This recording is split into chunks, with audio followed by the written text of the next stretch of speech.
Hi, welcome to NTV digital. ఈ మధ్య ఎక్కడ చూసినా పిల్లల్ని కనాలనే డిమాండ్ ఎక్కువగా వినిపిస్తోంది. AP CM Chandrababu, Tamil Nadu CM Stalin లాంటి ప్రముఖులు ఈ మాటను పదే పదే చెప్తున్నారు. జనాభా పెరగకపోతే భవిష్యత్తులో అనేక సమస్యలు వస్తాయనేది వీళ్ల మాట. ఒకరు దక్షిణ భారత ప్రయోజనాల గురించి ఈ మాట చెప్తుంటే, మరొకరు దేశ భవిష్యత్తుపై బెంగతో ఇలా అంటున్నారు. అసలు పిల్లల్ని ఎక్కువగా కనాలన్న వీళ్ల మాటల వెనుక ఉద్దేశం ఏంటి? పిల్లల్ని కనకపోతే దేశానికి, ముఖ్యంగా దక్షిణ భారతదేశానికి కలిగే ముప్పేంటి?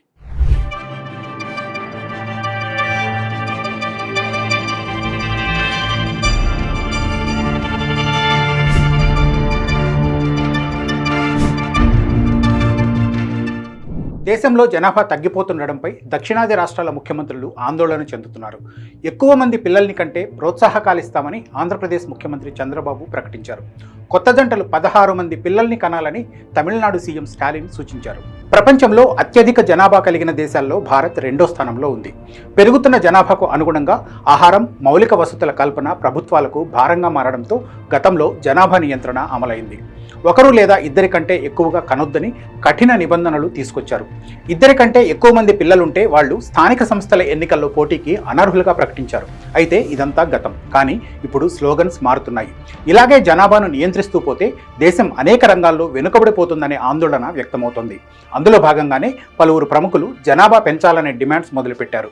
ప్రపంచంలో భారత్ అగ్రగామిగా ఎదగాలంటే ఖచ్చితంగా జనాభా పెంచాలని చంద్రబాబు చెప్తున్నారు. ఇందుకోసం అవసరమైతే చట్టంలో మార్పులు తీసుకొస్తామని, తగిన ప్రోత్సాహకాలు ఇస్తామని హామీ ఇచ్చారు. అలాగే దేశంలో దక్షిణాదికి తగిన ప్రాధాన్యత దక్కాలంటే పిల్లల్ని కనాల్సిన అవసరం ఉందంటున్నారు స్టాలిన్. వాస్తవానికి జనాభా పెరుగుదల వల్ల నష్టాలే తప్ప లాభాలుండవు అనే మాట చాలా కాలంగా వింటూ ఉన్నాం. అయితే నియంత్రణ వల్ల సమస్యలు రాబోతున్నాయనేది ఇప్పుడు బలంగా వినిపిస్తున్న మాట. ప్రపంచంలో అత్యధిక జనాభా కలిగిన దేశాల్లో చైనా ముందుంది. అందుకే ఆ దేశం 1 చైల్డ్ పాలసీని చాలా ఏళ్ల పాటు కఠినంగా అమలు చేసింది. దీంతో ఆ దేశంలో వృద్ధుల జనాభా పెరిగిపోయింది, యువత తగ్గిపోయింది. దీనివల్ల దేశ ఉత్పాదకత కుంటుపడింది. ఇదే పరిస్థితి ఇప్పుడు భారత్కు రాబోతోందని పలువురు ప్రముఖులు చెప్తున్న మాట. ఇప్పుడు ప్రపంచంలో అత్యధిక యువ జనాభా ఉన్న దేశాల్లో భారత్ ఒకటి. అందుకే అన్ని విధాలుగా దేశం పురోగమిస్తోంది. అయితే జనాభా నియంత్రణ వల్ల మున్ముందు మనకు కూడా చైనా లాంటి పరిస్థితే వస్తుందనే ఆందోళన మొదలైంది. అందుకే జనాభా నియంత్రణకు స్వస్తి చెప్పి పెంచడంపై దృష్టి పెట్టాలని కోరుతున్నారు. దేశవ్యాప్తంగా జనాభా పెంచకపోతే భవిష్యత్తులో ప్రపంచంతో పోటీ పడలేమనేది చంద్రబాబు చెప్తున్న మాట. ప్రపంచంతో పోటీ పడాలంటే యూత్ పాపులేషన్ ఎక్కువగా ఉండాలనేది ఆయన సిద్ధాంతం. ఇండియాలో దక్షిణ భారత రాష్ట్రాలు అన్ని విధాలుగా ముందుంటాయి. గతంలో జనాభా నియంత్రణలో కూడా దక్షిణాది రాష్ట్రాలు పూర్తి స్థాయిలో సక్సెస్ అయ్యాయి. ఈ రాష్ట్రాల సంతానోత్పత్తి రేటు 1.73, జాతీయ సగటు 2.1 కంటే ఇది చాలా తక్కువ. ఇక ఉత్తరాదిలో సంతానోత్పత్తి రేటు 2.4గా ఉంది. దీనివల్ల దక్షిణ భారత రాష్ట్రాలకు కొన్ని అంశాల్లో అన్యాయం జరుగుతోంది. జనాభా ప్రకారం దేశంలో నియోజకవర్గాల పునర్విభజన జరుగుతుంది. దక్షిణాది రాష్ట్రాలు కఠినంగా జనాభాను నియంత్రించడం వల్ల నియోజకవర్గాల పునర్విభజనలో అన్యాయం జరుగుతుంది. అదే ఉత్తరాది రాష్ట్రాల్లో ఎక్కువ నియోజకవర్గాలు ఏర్పడతాయి. దీనివల్ల ఉత్తరాది మాట నెగ్గే ప్రమాదం ఉంటుంది. అందుకే దక్షిణాది రాష్ట్రాలు జనాభాను పెంచుకోవాల్సిన అవసరం ఉందని తమిళనాడు సీఎం స్టాలిన్ బలంగా చెప్తున్నారు. నియోజకవర్గాల పునర్విభజనలో దక్షిణాదికి తీవ్ర అన్యాయం జరుగుతుందనే మాట వినిపిస్తోంది. అదే జరిగితే దేశంలో ఉత్తరాది పెత్తనం ఎక్కువైపోతుందని సౌత్ ఇండియా రాష్ట్రాల ఆందోళన. కరోనా కారణంగా 2021లో జరగాల్సిన జనగణన జరగలేదు. 2026లో జనాభాను లెక్కిస్తారని చెబుతున్నారు.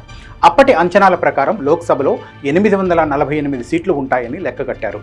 ఇందులో 143 సీట్లు ఒక్క ఉత్తరప్రదేశ్లోనే ఉంటాయి. బీహార్లో 79 సీట్లు ఉంటాయి.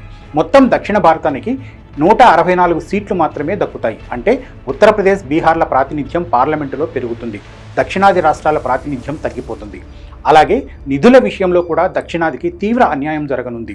కేవలం 18% జనాభా కలిగిన దక్షిణాది రాష్ట్రాలు 35% స్థూల జాతీయోత్పత్తికి కారణమవుతున్నాయి. అంటే దక్షిణాది నుంచి వెళ్లే నిధులు ఎక్కువ, వచ్చేది చాలా తక్కువ. ఇంకో విధంగా చెప్పాలంటే దక్షిణాది నిధులతో ఉత్తరాది రాష్ట్రాలు ప్రయోజనం పొందుతున్నాయి. స్టాలిన్ ఎక్కువగా దక్షిణాదిపైన ఫోకస్ చేస్తుంటే చంద్రబాబు మాత్రం దేశం జనాభా తగ్గిపోతే ప్రపంచంలో వెనుకబడిపోతామని చెబుతున్నారు.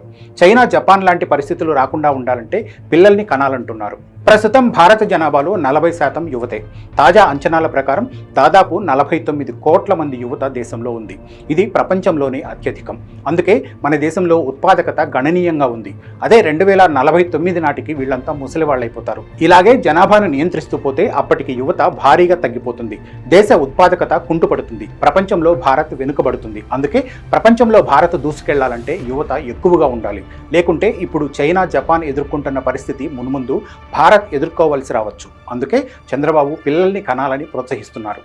జనాభా నియంత్రణ వల్ల 2 నష్టాలు ఉంటాయనేది నిపుణుల మాట. 1, దేశంలో దక్షిణాది రాష్ట్రాలకు అన్యాయం జరుగుతుంది. 2, భవిష్యత్తులో దేశ పురోగతి కుంటుపడుతుంది.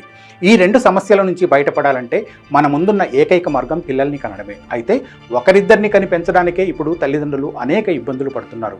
మరి దేశం కోసం, ధర్మం కోసం పిల్లల్ని కనాలా వద్దా అనేది పూర్తిగా తల్లిదండ్రుల చేతుల్లో ఉంటుంది. ఇలాంటి ఆసక్తికర కథనాల కోసం ఎన్టీవీని సబ్స్క్రైబ్ చేసుకోండి. Thank you.